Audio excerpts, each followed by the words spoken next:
اللهم افتح علينا حكمتك وانشر علينا من خزائن رحمتك يا ارحم الراحمين amin ya rabbal alamin. Jadi kita sambung baliklah ya kuliah kita tentang hadis 40 ya, kuliah berdasar pada kitab hadis 40 yang disusun oleh Imam An-Nawawi. Semuanya yang terakhir 4 bulan lepas kuliah kita, kita sedang syarahkan hadis yang ke-7. Semuanya kita berhenti tengah-tengah gitu. Jadi saya duk fikir-fikir kalau saya sambung balik orang tak ingat dah yang lepas tu. Jadi kita ulang kaji sikit lah ya, ulang kaji sikit sebelum kita sambung. Semua sebelum kita sambung ni,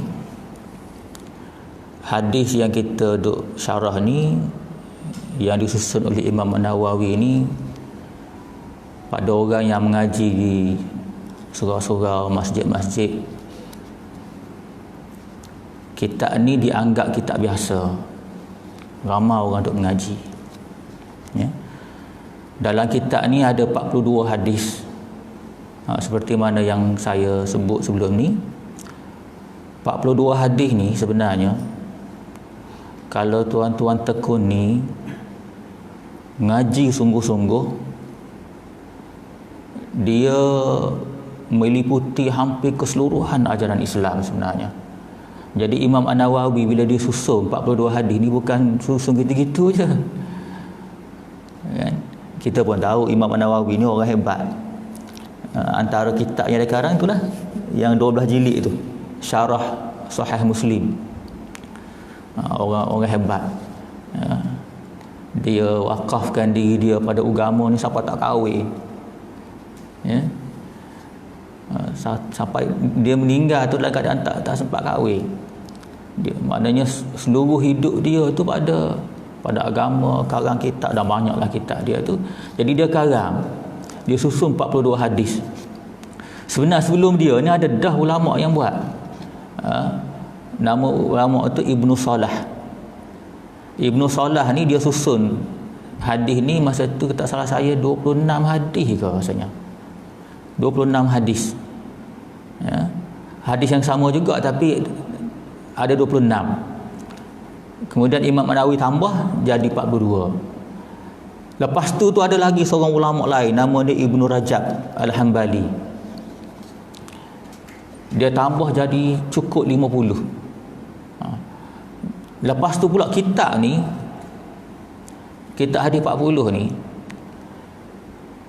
ulama-ulama yang syarahnya cukup banyak. Cukup banyak tuan-tuan. Saya sebut benda ni nak ceritanya tuan-tuan, bila kita duk baca kitab hadis 40 yang dianggap biasa tu, jangan cepat bosan. Jangan cepat bosan. Boleh jadi ilmu dia yang betul-betul melekat dengan tuan-tuan lepas tuan-tuan mengaji kitab yang sama lepas 10 kali. Sebab tu jangan kita rasa bosan. Ya. Saya sebut sikit lah. Ya. Saya ni kempen supaya kita ni ada budaya nak mengkaji. Tak mencukupi dengan kuliah saja, dia kena mengkaji. Saya cerita sikit. Ini pengalaman lah. Bukan mari daripada kitab, pengalaman. Saya mula-mula mengaji kitab hadis 40 tu masa umur saya tingkatan 4. Tingkatan 4, tingkatan 5. Masa tu mengaji 2 orang tok guru. Seorang tok guru Haji Syahir bin Daud. Tahun 1982 rasanya masa tu. Dia imam besar almarhum lah. Almarhum. Dia imam besar Masjid Negara masa tu. Dia mengajar kitab hadis 40 masa tu. Kemudian di masa yang sama seorang tok guru lagi mengajar saya. Dr. Joharimat. Nama-nama ni kalau tuan-tuan Google jumpalah dan tuan-tuan akan tahu siapa dia. Dr. Joharimat ni masa tu pensyarah kanan Universiti Melaya. Saya simpan lagi kitab dia saya mengaji ni, kitab Jawi. Ni masa tingkatan 4, tingkatan 5. Bahasa dia pun susah sikit lah. Ya. Dan yang terakhir tuan-tuan, saya mengaji kitab ni tahun 2016, ada 40.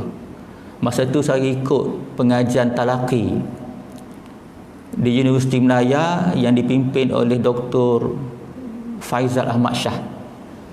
Dr. Faizal Ahmad Shah ni, tak salah saya, dia kalau tak salah saya lah, dia ketua Jabatan Al-Quran dan Sunnah Akademi Pengajian Islam. Tu tahun 2016. Tengah-tengah tu banyaklah. Tapi yang menyebabkan saya dapat kunci pemahaman hadis ni, dia tak mari situ. Dia mari masa saya duk mengkaji kitab Muqaddimah Mustikah Hadis. Dalam tu ada juga hadis, kitab hadis 40 ni banyak. Masa tu dapat. Poin dia nak bagi tahu tuan-tuan, sebab matlamat kita ni tuan-tuan, solat nak biar rasa lazat. Solat tu nak rasa khusyuk, takut. Lepas tu kenapa perlu macam tu? Sebab solat yang tak khusyuk ni Tuhan tak bagi pahala. Satu. Kemudian yang menyebabkan seseorang itu ada kekuatan tolak maksiat, ada motivasi buat benda baik bila solat dia diterima. Nak solat khusyuk, tapi usahanya kena mengaji hadis.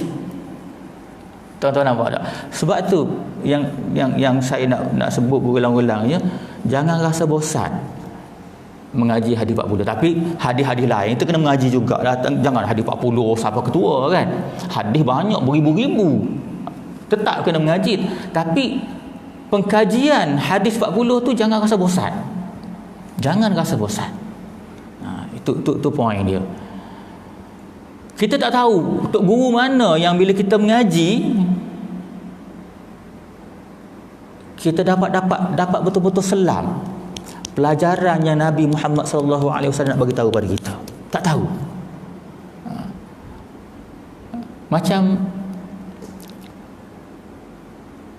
Macam imam besar Nu'man bin Thabit. Nu'man bin Thabit ni Imam Abu Hanifah lah. Anak dia tuan-tuan, dia suruh tok guru lain ajar, dia tak boleh ajar. Sedangkan dia ni anak murid beribu-ribu. Imam Abu Hanifah, siapa tak kenal? Abu Yusuf, anak murid dia. Siapa jadi imam mazhab? Muhammad Asy-Syaibani, anak murid dia, jadi imam mazhab juga. Imam mazhab dalam mazhab Hanafi lah. Tapi bila mari anak dia kena cari tok guru lain ajar. Itu sebab kalau kita ajar anak kita rasa tak jadi, jangan kita rasa aku ni tok imadah ni tak jadi.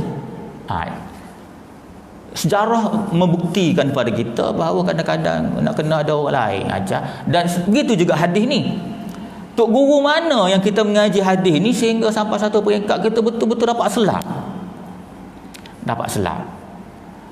Dan bila kita faham benda tu, solat kita lain, pemahaman kita lain, ya. Tauhid kita rasa sedap. Maka ketika itu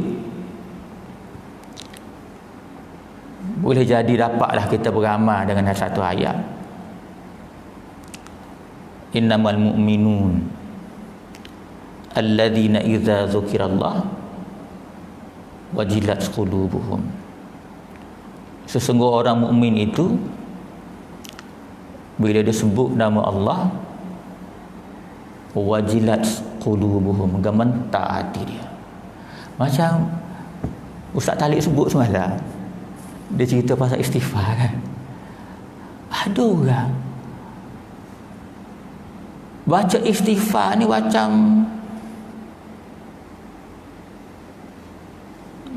makan kacang putih, tak ada apa. Kalau begitulah kedudukan, maknanya ada masalah lah. Saya bukan nak kata tu tak ada masalah. Ini benda yang kita kena cek sendirilah. Benda kena cek sendiri. Kalaulah kita istighfar tu maksudnya apa? Aku minta ampun ya Allah. Minta ampun ni satu orang menghadap dengan Allah, menyesali atas dosa-dosa dia, dan dia tahu dosa dia ni Allah akan balas, dan balasan yang diketahui umum neraka. Jadi maksudnya bila buat salah takutlah kena celup neraka ni. Jadi bila orang istighfar, dia mari perasaan, ya Allah aku buat salah ni ya Allah. Tapi bila satu orang istighfar seolah-olah makan kacang putih, ada masalah dah tu. Jadi nak suruh istighfar tu menjadi benda, nak suruh kita beramal dengan ayat tadi, innamal mu'minuna alladhina idza dzukirallahu wajilat qulubuhum, bila mana disebut nama Allah gemetar hati, kena mengaji. Dan jangan rasa berpada, aku mengaji dah pagi tadi dekat surau, alhamdulillah mengaji. Tapi nak suruh masuk tu proses lain pula.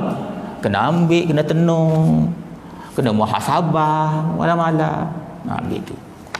Tu sebab yang poin saya nak bagi tahunya, jangan rasa bosan mengaji hadis 40. Di samping kena mengaji lah kita hadis lah. Kena mengaji kita hadis lain. Itu je nak bagi tahunya.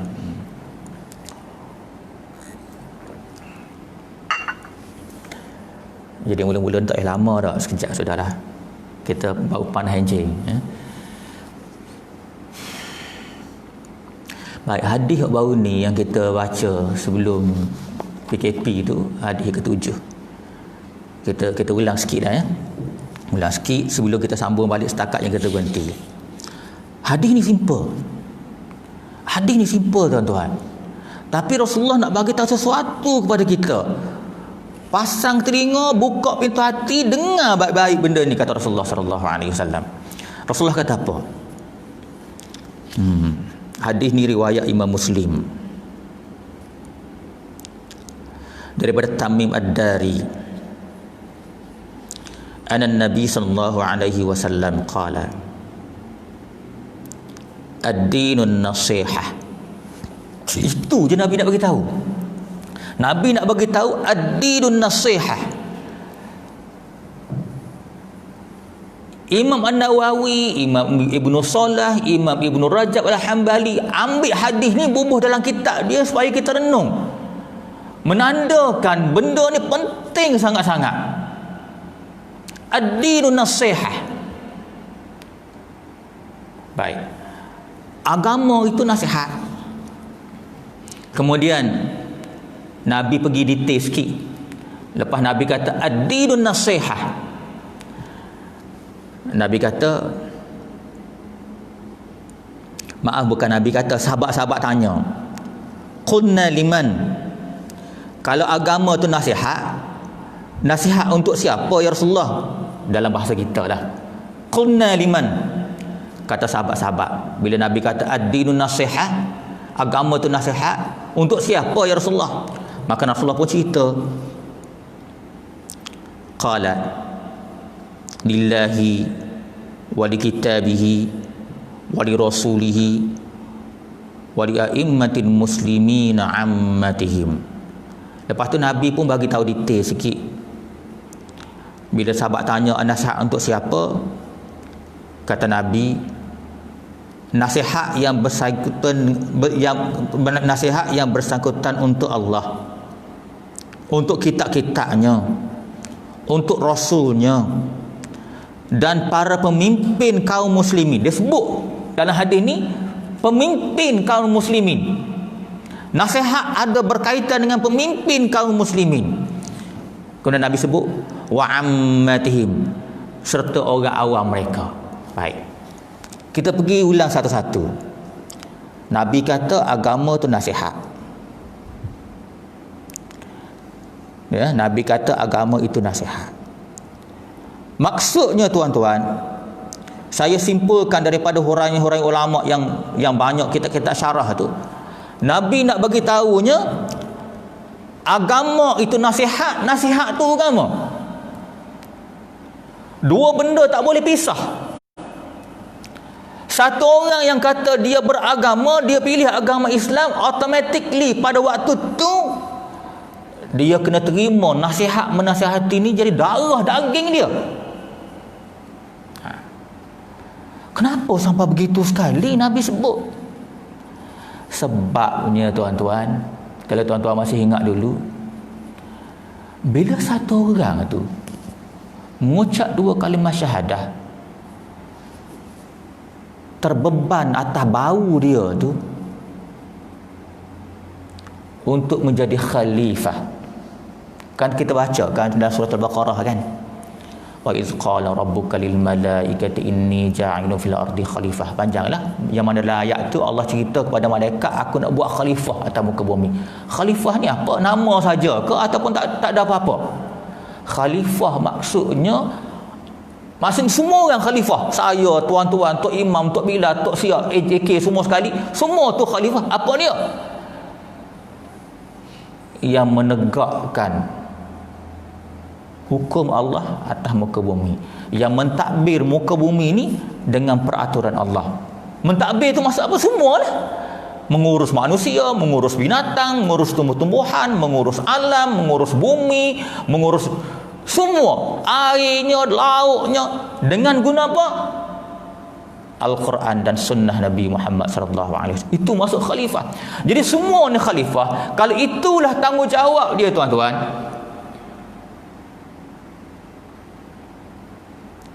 berat ke ringan? Berat. Berat tuan-tuan. Maknanya atas bau saya, atas bau tuan-tuan, suruh jadi khalifah, mentadbir muka bumi ni, mentadbir, mengurus, guna dah istilah apa, nak manage ke, nak admin, kira lah perkataan apa saja, nak urus satu bumi, satu dunia. Kalaulah begitu berat benda ni tuan-tuan, mana boleh ambil ringan. Lepas tu pula atas sifat manusia tu sendiri, kadang-kadang kunci semalam kita simpan atas almari jati rumah kita contohnya, hari tak ingat dah, hari tak jumpa dah. Manusia tu begitu. Semalam kita hafal Quran, hafal dah, tiba-tiba hari ni tak ingat satu kalimah tengah-tengah. Ustaz tahfiz kita biasa kan kadang ni kan. Nak cerita manusia tu begitu tuan-tuan. Atas dasar tu, oleh kerana tanggungjawab tu besar, Nabi kata ad-dinun nasihat. Nasihat menasihati, ingat memperingati, kena jadi darah daging kamu. Ayah nasihat anak, anak nasihat ayah, ayah nasihat isteri, isteri nasihat suami, kawan nasihat kawan, Tok Bila nasihat Tok Siap, Tok Imam nasihat makmum. Benda ni kena jadi darah daging. Kalau tak boleh terima benda ni, maknanya kaedah yang Nabi ajar supaya memudahkan diri kamu untuk takbir muka bumi ni, maksud kamu tak buat.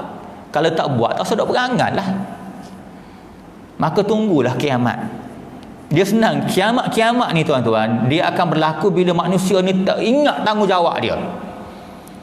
Pada waktu itu manusia tak ingat tanggungjawab, maksiat berleluasa, tidak ada orang sebut nama Allah lagi dah, lakulah kiamat masa tu. Jadi orang yang nak tinggal nasihat menasihati ni serupa nak kiamat tu berlaku cepatlah maknanya.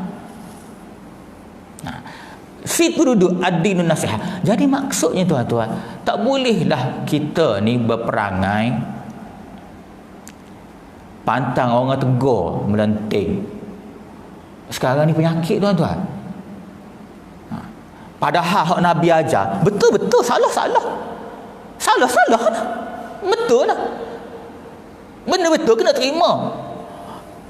Masalah betul menerima kebenaran dan tak terima benda tak betul ni dah perlahan-lahan terhakis. Jadi kalau ni sikap kita, tak jadilah ad-dinun nasihat. Jadi ad-dinun nasihah, satu pengajaran penting untuk kita sama-sama menegakkan tanggungjawab kita sebagai khalifah. Sebab tu Nabi sebut, "Lau anzalna hadzal Qur'ana 'ala jabalin la ra'aitahu khashi'an mutasaddian min khasyiatillah wa tilkal amsalu natribuha lin-nasi la'allahum yatafakkarun." Allah sebut, kalau aku turunkan Al-Quran ni atas bukit buka dan gunung ganang, nescaya pecah berkecai.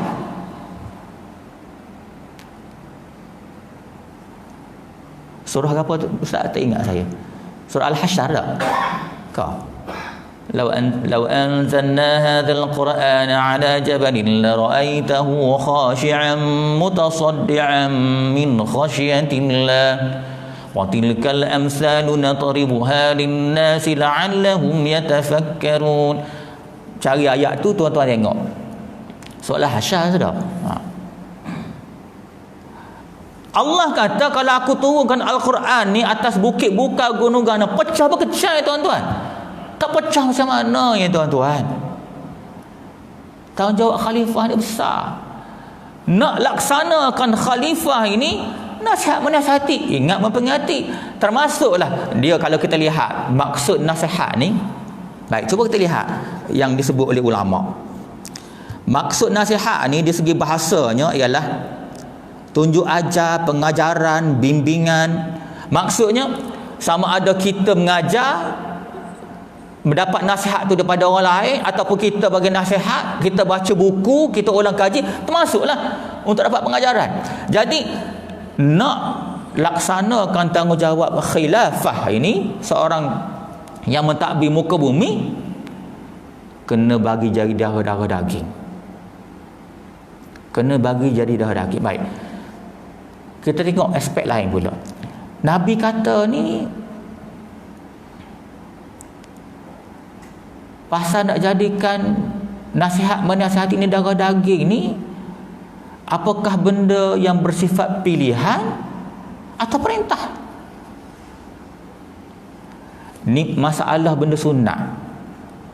Kadang-kadang tuan-tuan, cara kita menerima, faham tentang benda sunat, ada sunat tak buat tak apa, buat dapat pahala. Nampak tak? Jadi ada satu perasaan yang mengambil ringan bila kita cakap pasal benda sunat. Padahalnya kalau misal kata satu orang yang sampai ke peringkat nazak, kemudian dia boleh patah balik, memanglah nazak mana boleh patah balik, nyawa nak keluar, ya? Tak ada sejarah, tak ada nas yang Allah bagi peluang orang nazak patah balik. Tapi saya nak ceritanya, satu orang yang sampai peringkat nazak, nyawa dah nak keluar, kalau ditakdirkan Allah bagi balik nyawa ke dia, dia akan jumpa kawan-kawan dia kata, "Hei kawan-kawan, jangan tinggal benda sunat weh, aku serik. Sebab masa waktu nazak tu aku nak sangat benda sunat, walaupun bagi 10 sen ke surau." Sebab benda ni lah akan menghilangkan kesakitan dan azab dan ketakutan pada waktu tu. Sebab kita ni tak ada peluang jadi kita. Tak ada peluang. Siapa dah sampai peringkat nazak, tak ada masa nak turn dah. Kalau tak sebab taubat, mampu kerah lah mu. Jadi benda-benda sunat jangan kasar ringan, jangan ambil ringan. Termasuklah cerita pasal ad-dinun nasihah. Ini nasihat-nasihat ni tu kerja tu imam, kerja tu bilal, bagi ke dia lah. Tak betul tu, tak betul. Tak betul. Baik. Kalau tuan-tuan duk kaji, masuk website, tuan-tuan tarik ayat berkenaan dengan amal ma'ruf nahi munkar. Bersusun ayat yang Allah sebut dalam Al-Quran tentang amal ma'ruf nahi munkar. Amal ma'ruf nahi munkar ni apa? suruh benda baik, cegah benda mungkar. Tugas tu imam saja, tak semua. Sehingga ke hadis Nabi sebut tentang amar makruf nahi mungkar ni, kalau kamu ada kuasa, cegah dengan kuasa, dengan tangan. Kalau boleh cakap dengan mulut, sebut dengan mulut, tegur dengan mulut. Kalau tak boleh juga dengan tangan, tak boleh juga dengan mulut, dengan hati. Zalika ad'aful iman. Tu iman yang paling rendah. Lepas tu kita nak ke iman paling rendah. Nampak tak? Jadi poin dia tuan-tuan, cerita amar makruf nahi munkar ni tanggungjawab semua. Nasihat menasihati tanggungjawab semua. Tinggal lagi dengan hikmah lah. Adalah bab lain pula cerita dengan hikmah. Tak boleh lah hari ni mengaji ad-din nasihat, hari ni baru mengaji amar makruf nahi munkar, bagi gedah langgar semua, hilang apa ni, tinggal hikmah, tinggal budi bahasa. Tak boleh begitu. Dia ada cara-cara dia pula. Baik. Poin nak bagi tahu ni tuan-tuan, Nabi nak bagi tahu ad-dinun nasihat. Bila satu orang tu pegang agama, an-nasihat tu kena jadi darah daging dia. Baik, ulama sebut, saya baca sikit yang kita dah sebut dulu.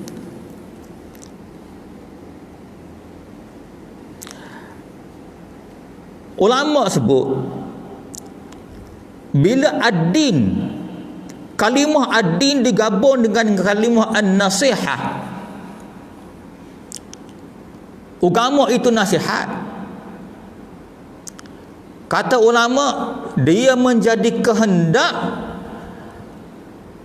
agama lah, yang bersifat tuntutan daripada Khalik. Mana an-nasihah ni merupakan tuntutan tuan-tuan. Memanglah tuntutan tu dia adalah hukum tu berubah-ubah. Ada sampai peringkat sunat, ada sampai peringkat wajib, bergantung pada keadaan. Pokok pangkalnya an-nasihah ni tuntutan agama. Allahu Rabbi. Kita ambil satu contoh tuan-tuan. Bila sahabat-sahabat tanya, ini ulang kaji ni,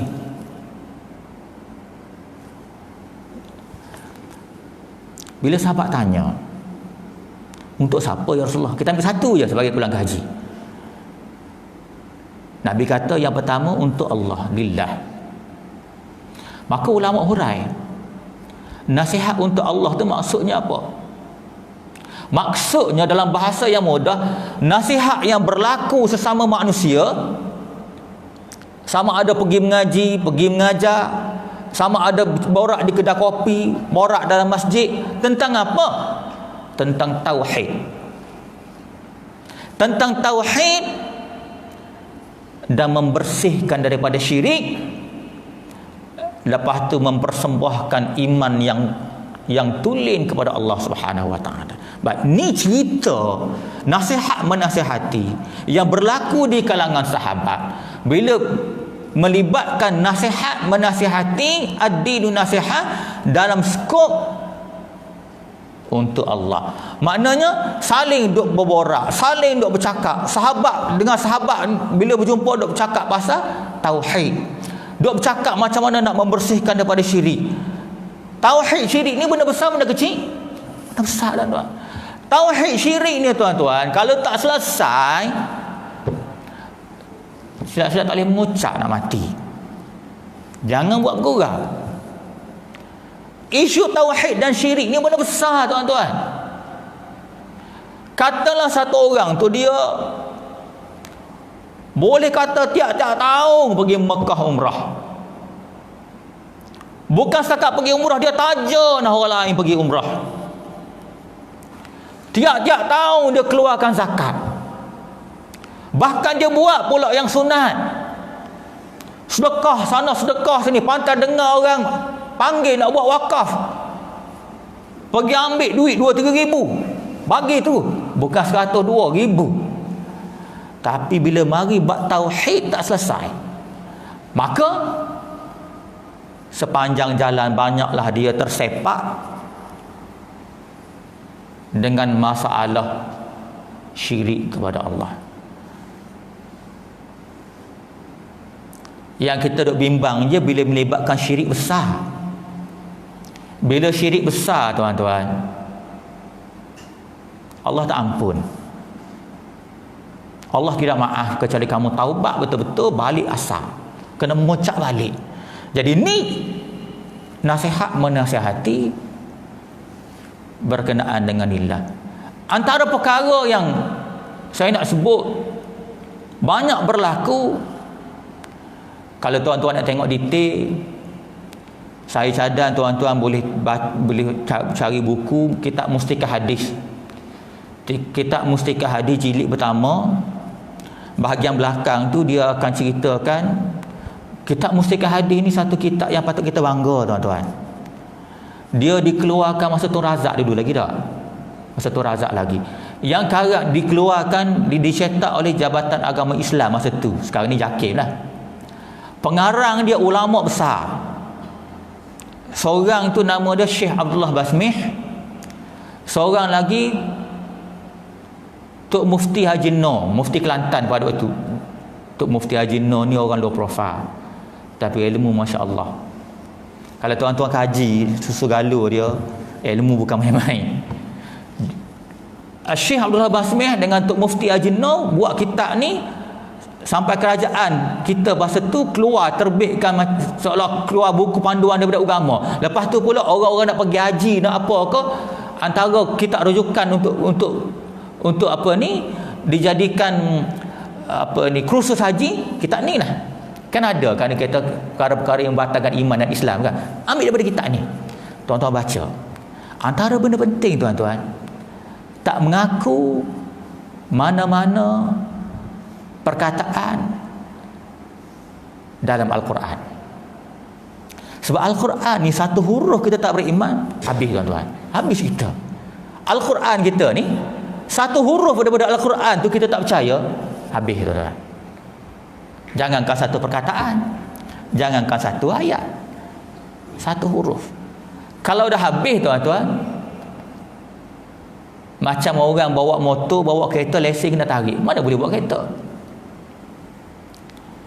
Maknanya orang kena tarik lesen yang kes satu huruf tak beriman tu, title Islam dia kena tarik. Habis ya tuan-tuan.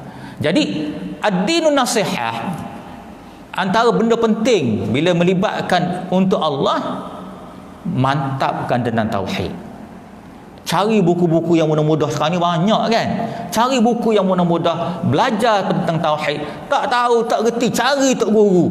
Banyak tok guru. Ustaz Talib boleh jumpa, mari rumah saya pun boleh. Rasa pening, ustaz tak faham dah tauhid ni tu ustaz. Mari rumah. Bukan payah apa pun, bawa lah pisang sekat. Tak ada masalah. Nak sedap lagi bawa nasi arak arif tu. Baru sedap sikit kita mengaji dah. Pokok pangkal ni tuan-tuan, kena ada budaya cari tok guru. Saya dulu masa tingkatan 4, tingkatan 5, habis tok guru jajak. Tak faham satu benda kita, cari tok guru. Kadang-kadang kena menunggu dulu. Jadi bila lepas dapat satu faham satu benda tu, oh lega, faham. Padahal satu benda je. Kena ada budaya tu. Jadi ad-dinun nasihat, tak semesti ada tok guru. Duduk ramai-ramai, katakanlah saya duduk dengan Tuan Nazir, ni macam mana nak faham ni? An-nasihat tu. Bila kita selang, baru kita berjumpa. Kebiasaannya satu orang yang cari, dia dapat menghargai. Jadi itulah dimaksudkan ad-dinun nasihat. Allahu Rabbi.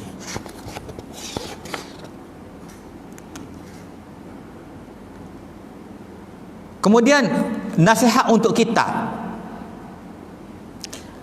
Kata Syekh Mustafa Al-Bugha, maksud nasihat dengan kitab ini ialah untuk beriman dengan kitab-kitab Allah.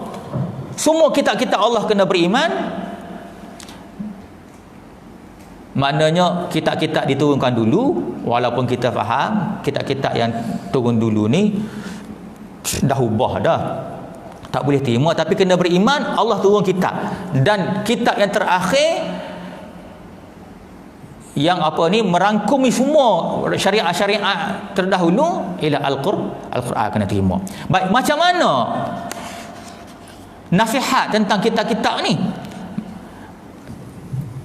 Perkara ni tuan-tuan disebut dalam satu ayat surah Al-A'raf 204. Baik, kita tengok pula tadi nasihat menasihati tentang Allah, maknanya cerita pasal tauhid dan menghindari syirik. Yang ni pula tentang Al-Quran. Jadi yang menjelaskan ni yang saya rasa agak apa ni merangkumi semua ialah surah Al-A'raf ayat 204. Yang mana intipati dia ialah untuk beriman, beramal dengan kitab Allah. Ayat ni kata apa? A'udzubillahi minasyaitonirrajim. Wa idza quri'al Qur'an fastami'u lahu wa ansitu la'allakum turhamun. Ayat ni kata wa idza quri'al Qur'an. Allah kata bila mana dibacakan Al-Quran, fastami'u lahu. Fastami'u lahu, maka dengarkanlah baik-baik. Fastami'u lahu, maka dengarkanlah dia baik-baik. Wa ansitu, dan kamu perhati dengan tenang. La'allakum turhamun. Ayat ni tuan-tuan, dia cerita bila mana orang baca Quran ataupun kamu baca Quran, kamu dengar. Kemudian wa ansitu, perhati dengan tenang. Wa ansitu ni kamu perhati, kamu lupa sekejap hak dunia, hak kereta, hak rumah, hak isteri, lupa sekejap bila kamu tengah baca surah ni, surah kiriman Allah Subhanahu wa taala. Bila mana dibacakan Al-Quran, kamu dengar. Wa ansitu, perhati dengan tenang. Maknanya perhati supaya ayat yang kita baca tu masuk dalam hati. Ujung tu Allah kata la'allakum turhamun, agar kamu dapat rahmat. Dalam kata lain tuan-tuan, rahmat ni berkait rapat dengan dengar Quran. Orang baca Quran, dengar Quran, perhati dengan tenang, baru dapat rahmat. Tuan nampak tak? Rahmat ni tuan-tuan, saya berkehendak pada rahmat, tuan-tuan berkehendak pada rahmat. Pendek kata, makhluk-makhluk ada atas muka dunia ni perlu kepada rahmat. Kalaulah rahmat tak ada tuan-tuan, tuan-tuan tak boleh bernafas pagi ni. Tuan-tuan pernah tengok tak? Orang yang nak tarik nafas pun sakit, terpaksa masuk oksigen. Bukan sekadar masuk oksigen, ada mesin pula. Mesin hidup oksigen tu oksigen lah. Tapi kena ada mesin pula yang boleh apa ni membantu dia supaya dia dapat rentak pernafasan yang normal. Masuk keluar, masuk keluar. Tuan-tuan, orang yang macam sakit tuan-tuan, dia nak tarik tak boleh. Tuan-tuan pernah dah kita rasa ada masa-masa kan, mungkin masa tu demam ke apa ke, atas faktor demam, nak tarik nafas tak boleh, nak hembus nafas tak boleh. Dada rasa macam mana? Sakit. Tu baru sikit Tuhan test tu, Tuhan bagi percik-percik sikit. Poin nak bagi tahu tuan-tuan, tarik nafas, hembus nafas ni rahmat tuan-tuan. Kalau Allah tak bagi rahmat, sakit terlantar tuan-tuan kat rumah, tak boleh mari surah. Bagilah kat VVIP pun tak boleh mari. Tak boleh mari. Tak suruh agah lah benda ni. Bagi 3 kat VIP dah pakai, tak boleh mari. Sebab rahmat. Minum air rahmat, pakai baju rahmat. Termasuklah orang sekarang ni nak tafsir rahmat besar, ada kereta besar, ada rumah bagus. Dah. Poin dia tuan-tuan, orang tak dapat rahmat memang teruk. Ulat dalam batu dia boleh hidup sebab dapat rahmat.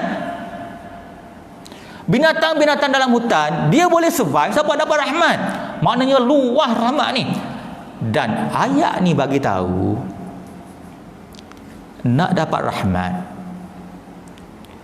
Wa idza quri'al Quran, bila mana orang baca Quran, fastami'u lahu, maka dengarlah akan dia. Wa ansitu, perhati dengan tenang. Bukan suruh tidur, perhati dengan tenang. Barulah mari natijah terakhir, rahmat. Jadi ini nasihat yang kita kena sebar luah pada semua orang. Yang Nabi nak bagi tahu, ad-dinun nasihat, bila melibatkan Al-Quran, bila orang baca Quran, perhati, dengar baik-baik, baru kamu dapat rahmat. Jangan pula bila dengar tolak, reject, itu bukan dapat rahmat, dapat laknat. Jangan main-main. Ya, saya rasa Muadil hari ini. Jadi insya-Allah pada kuliah akan datang kita sambung yang tinggal tu, ataupun kita sambung sikit lagi. Sebab mula-mula start ni tak boleh lama-lama dah, dia jadi banyak sangat masuk, terlekat. Ada soalan ke?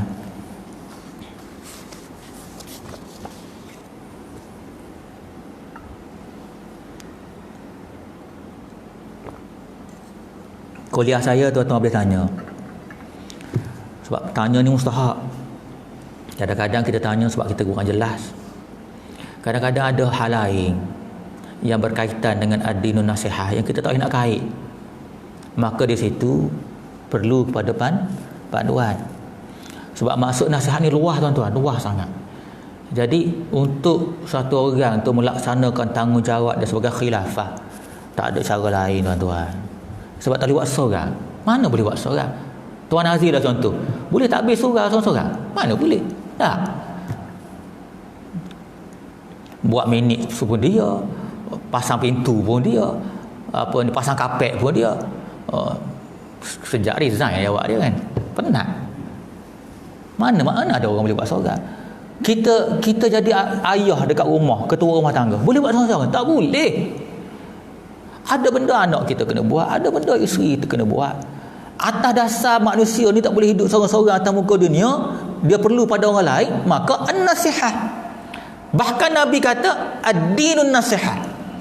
Bila kamu terima saja ad-din, an-nasihat, jadi darah daging. Jadi apa saja yang kita buat, tok guru mengajar, adakah sahabat-sahabat baca buku kitab tabligh kan? Nasihat dekat tu. Nak suruh kita baca dekat rumah pakai dak dah kan. Maka ada sahabat-sahabat baca kitab tabligh. Jadi mudah-mudahan tuan-tuan dengan sikit peringatan ni kena ubah persepsi. Bila ngaji kita hadis, ngaji sungguh. Jangan berpada dengan satu guru, jangan berpada dengan satu kitab. Ya. Sekarang ni dah sampai satu peringkat zaman-zaman fitnah yang memerlukan sesiapa yang berminat tu buat betul-betul. Nah, di luar sana zaman fitnah tuan-tuan, orang dah tak pegang masalah betul benar. Nah, benar dan tak benar dan salah ni bukan dari kayu ukur yang digunakan dalam hidup masing-masing. Yang penting siapa suka. Dia suka walaupun salah, jadi juga sama fitnah. Maka kita yang orang suka mari masjid, suka mari surau ni, sedikit demi sedikit, bukan awak sekaligus, pupuk budaya suka pada ilmu. Biarlah di rumah kita ni ada kitab, walaupun beli kitab saja umpamanya, tak baca lagi kan, beli dulu sampai masa buka dah tu kan. Beli kitab hadis 40 simpan satu, kitab tafsir Quran simpan satu, kitab fiqh simpan satu. Kena ada tuan-tuan. Sekurang-kurangnya cucu tanya, tu kitab tu biar tak baca pun tak apa, kena ada semangat tuan-tuan. Lama-lama dia baca, lama-lama kita baca insya-Allah ya. Aku lugu ila hadza wa astaghfirullahalazim li wa lakum. Assalamualaikum warahmatullahi wabarakatuh.